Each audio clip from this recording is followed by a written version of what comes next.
It's 4:30 p.m. on a regular work day, and everything up until that point had been going very smooth. I'm getting ready to go home, and Azai is getting ready for a training session when out of nowhere someone comes in saying that they are here for an appointment. My heart drops. I have exactly zero clue who this person is at all. Azai stops everything that he's doing, and in under 15 minutes takes the consultation, makes a sale, and gets back to his training session. I would spend the entire drive home berating myself.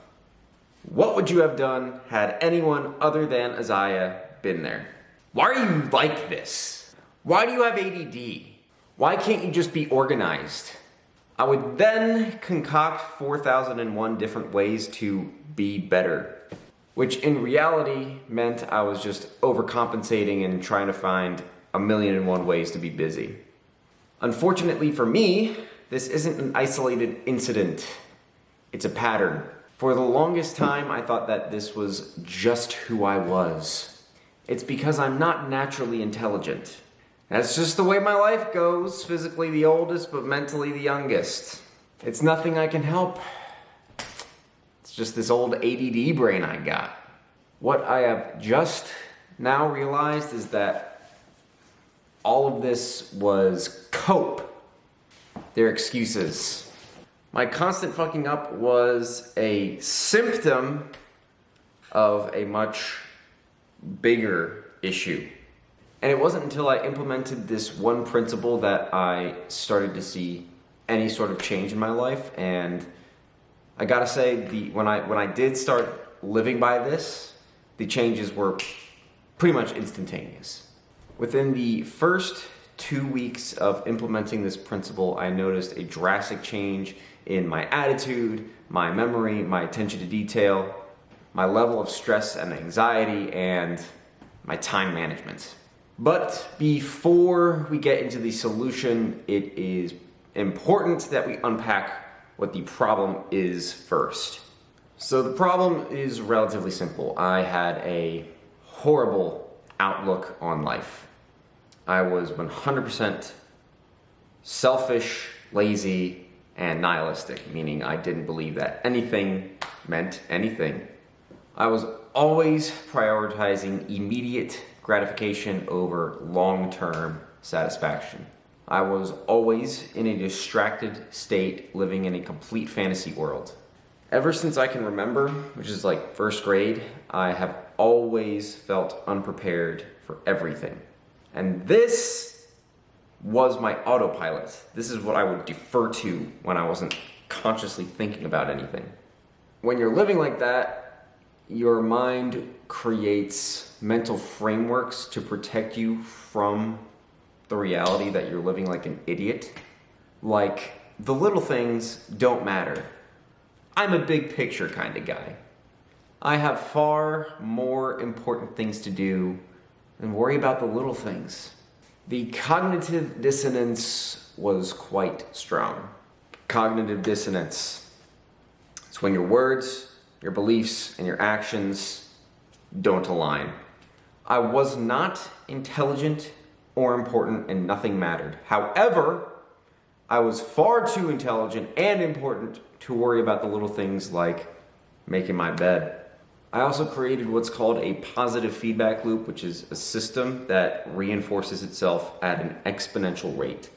With all that in mind, it's really no wonder as to why I had been constantly fucking up for most of my life, because it is just a natural consequence of my stupid lifestyle. So if my lifestyle is what is causing all of my unnecessary suffering, how do I change it? What do I actually need to do to change it? Rome was not built in a day, and neither was your lifestyle, so expecting it to change in a single day is unrealistic, unreasonable. So the key to this whole thing is in the form of an equation. Mentality precedes action, which precedes habit, which precedes lifestyle, which precedes outcome. Our thoughts are just as much habits as our actions, And the more we practice a thought and follow through on it, the more we reinforce it. That pattern that we've created becomes stronger and more difficult to break. So if mentality precedes everything, what is the mentality we need to adopt in order to change this? The mindset is simple. The principle is simple. But simple doesn't always mean easy.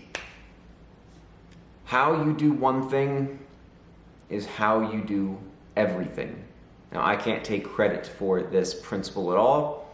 I got it from listening to the Bedros Keuilian podcast. And in this podcast, he tells the story of how he walked into the bathroom stall. There was piss all over the seat. And he had to have a talk with his boys saying, hey, if this is how you treat the toilet, how are you treating the job? And that story stuck with me because not only is that something I had done in the past, it is something I had done regularly. And it's not just that. It's things like not picking up the trash in the car. It's things like not making the bed.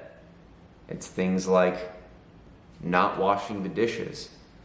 All these tiny little things just sort of add up and accumulate and turn into something massive that make your life harder. But it also reinforces that bad habit of neglecting things, putting them off until later, until they sneak up on you and become a huge problem or a potential crisis. If you are constantly putting things off, leaving shit all over the place, discounting the small things, what makes you think that you can be successful in what it is that you actually want to pursue? What makes you think that those thoughts and habits you have with everything else won't carry into the things that you actually care about? The truth is, the world is just a conglomerate of a bunch of tiny things put together that make bigger things. So a quark is what makes atoms. Atoms make up molecules and compounds and molecules make up cells, which make up organs, which are part of the entire human body, which is a part of a family, which is a part of a town, which is a part of a city, which is a part of a country, which is a part of the entire world, which is a part of a solar system, which is a part of a galaxy, etc., etc., etc. It just goes on. It's infinite. It's what we call a fractal.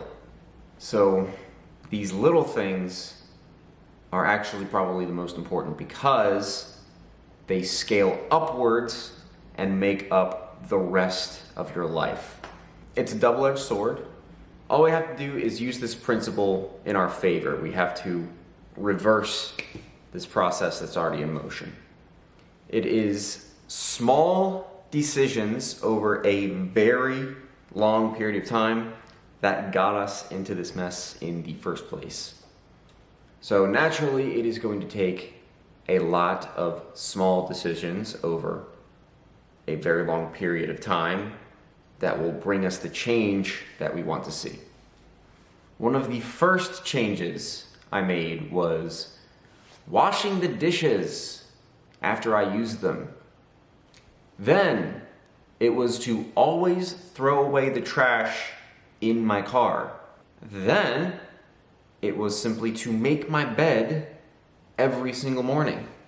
The ultimate change that we are looking for is not in our external environment, which will happen as a consequence of the change that we're seeking. The change that we're actually looking for is in our identity.